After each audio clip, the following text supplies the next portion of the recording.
strategic issues for the global South. The current geopolitical climate dominated the discussion. A call for a more clear focus on strengthening the developing South was made. Two key issues at a government level that have been elevated is on financing of infrastructure.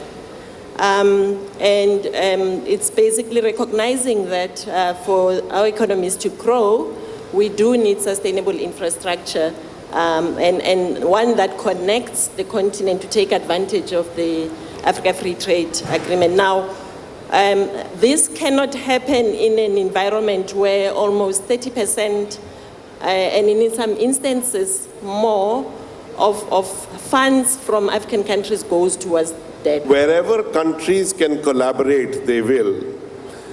And they will with each other and with each other's competitors. Because the ability to depend on alliances has been completely uprooted currently. And I think the re-establishing that trust is going to be difficult. Brazil is a powerhouse when it comes to climate. It's one of the, or it's the most clean energy matrix among G20 countries. It's a leader in natural-based solutions, or the potential to become a leading player in global nature-based solutions. So I think this is the topic where we can really play. And to give one example, anything that you can leverage your clean energy matrix and your scale to play a global role in hard-to-abate sectors, green hydrogen, biofuels. I think these are very important economic opportunities for the country. Many believe the current trade war must be addressed. It's not just tariffs. The US has increasingly been putting export controls, bans, sanctions, particularly directed against China. China is discovering its own leverage points, particularly rare earth magnets. But that spills over to other countries as well. Malaysia gets blocked from AI chips, for example. How is that going to work out? How far is the US going to push countries of the global South to put in limitations against China? How able is China to resist that? Which really comes back to this question of cooperation across countries where there are clear mutual interests. The host country has called for better trade relations and for the current conflicts to be resolved.